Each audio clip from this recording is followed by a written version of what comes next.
बहुत समय पहले की बात है। यूरोप महाद्वीप के जर्मनी देश में एक पति और पत्नी रहा करते थे। दोनों का एक दूसरे के सिवा और कोई नहीं था।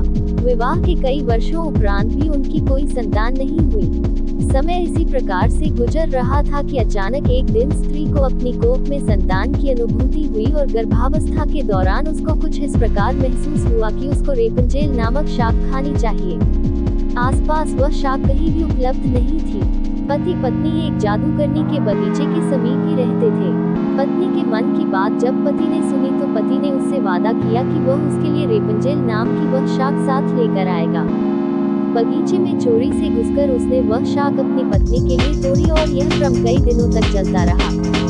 एक दिन बगीचे की मालकिन जादूगरनी ने, जिसका नाम डैम गोथेल था, उसे ये चोरी करते हुए देख लिया और जादूगरनी ने पति को बंधक बना लिया। पति जादूगरनी के सामने बहुत गिड़गिड़ाया और अंततः जादूगरनी एक शर्त पर वह शाक उसकी पत्नी के लिए देने के लिए राजी हो गई। शर्त ये थी कि संतान के जन्म के बाद वह उसे जादूगरनी को सौंप देगा। मायूस मन से पति ने उसकी वह बात मान ली और बच्चे के जन्म होते ही उसने जादूगरनी के हाथों अपनी पुत्री को सौंप दिया। जादूगरनी ने अत्यंत मनोयोग से उसकी पुत्री का पालन पोषण किया और उसका नाम उसी शाक के नाम पर रेपंजेल रखा। रेपंजेल एक अत्यंत रूपवती कन्या के रूप में धीरे धीरे विकसित होने लगी। उसके सुनहरे बाल और अद्वितीय रूप की चर्चा आसपास की जगह पर धीमे धीमे से फैलने लगी। कन्या के 12 वर्ष के होते ही जादूगरनी डैम गोथेल ने उसको एक ऐसी मीनार में कैद कर दिया जिसमें न तो कोई दरवाजा था और न चढ़ने के लिए भी कोई सीढ़ी। इसमें एक ऊंचे स्थान पर एक कमरा था जिसमें कि केवल एक खिड़की थी। जादूगरनी अपनी जादुई शक्तियों के माध्यम से छोटी बच्ची तक पहुंचती और हर दिन उसे मिलने के लिए दिन के समय जरूर जाती। इसी प्रकार से दिन बीतने लगे। वह बच्ची बड़ी होकर एक अत्यंत रूपवती स्त्री के रूप में विकसित हुई। उसके लंबे घने सुनहरे बाल इतने लंबे हो गए कि बाद में जादूगरनी उनके सहारे मीनार पर चढ़कर कमरे में आने और जाने लगी। ऐसा करते वक्त वह रेपंजेल को पुकारते हुए कहती, रेपंजेल अपने बाल गिराओ ताकि मैं तुम्हारे सुनहरे बालों पर चढ़कर ऊपर आ सकूं। समय इसी तरह से गुजरता गया और एक दिन किसी राज्य का राजकुमार को उसी क्षेत्र में आ गया जहां पर रेपंजेल उस मीनार में रहती थी। रेपंजेल की आवाज में अद्वितीय मिठास थी। जब वह गाती थी तो जैसे समय ठहर जाता था। एक दिन राजकुमार को टहलते टहलते एक मधुर आवाज सुनाई पड़ी।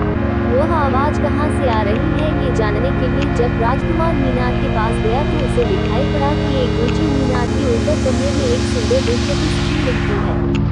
उसकी इस मीठी आवाज को सुनकर राजकुमार उसकी तरफ अत्यंत आकर्षित हुआ और वह अपनी उत्सुकता पर काबू नहीं रख सका। उसने मन में ठान ली कि वह इस बंद मीनार में रहने वाली स्त्री, जिसकी आवाज इतनी मधुर है, के विषय में जान के ही रहेगा। एक दिन जब दिन के समय जादूगरनी रेपंजेल से मिलने के लिए आई तो उसने जादूगरनी को वह शब्द कहते और बालों के जरिए ऊपर चढ़ते हुए देख लिया। राजकुमार ने इसी प्रकार जब रात के समय रेपंजेल को पुकारा तो उसने उसे आने के लिए मीनार के सहारे अपने बालों को लटका दिया। राजकुमार ऊपर जाकर रेपंजेल से मिला। रेपंजेल और राजकुमार एक दूसरे से प्रेम करने लगे थे। दोनों ने मिलते ही एक दूसरे को पसंद कर लिया था और वह एक दूसरे के लिए के अंतरंग सहचर बन गए। अतः राजकुमार ने रेपंजेल के सामने विवाह का प्रस्ताव रखा। रेपंजेल इस पर सहमत हुई और दोनों का मिलना जुलना धीमे धीमे बढ़ने लगा। जादूगरनी डैम गोथेल रोज दिन के समय रेपंजेल को मिलने के लिए आया करती थी। राजकुमार और रेपंजेल ने मिलकर एक योजना बनाई कि राजकुमार द्वारा दिए गए रेशम से रेपंजेल एक सीढ़ी बनाएगी जिससे कि वह दोनों उस जगह से भाग सकें।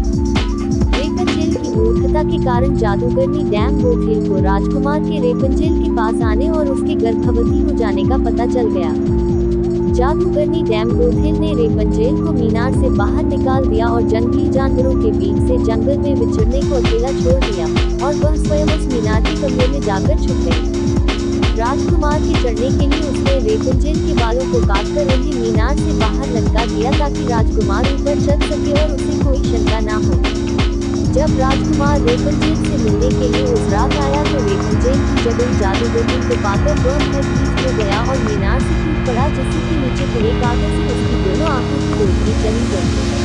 जब राजकुमार नीचे गिरने लगा उसके हाथ में रेपंजेल के कटे हुए बाल आ गए और रेपंजेल की लंबी बालों की लट राजकुमार के साथ ही ही गिर गई। नीचे उतर पाने का कोई अन्य तरीका न होने के कारण जादूगरनी डैम बोट की उस मीनार में फंस गई और अंततः मृत्यु को प्राप्त हुई। अपनी आंखों और अपनी प्रेमिका को खो देने के बाद राजकुमार निराश होकर अंधा होकर जगह जगह भटकने लगा। कई महीनों तक इस प्रकार भटकने के पश्चात वो उस क्षेत्र में जा पहुंचा जहां पर रेपंजेल बस चुकी थी। उधर रेपंजेल ने जुड़वा बच्चों को जन्म दिया, जिनमें एक बेटी और एक बेटा हुआ।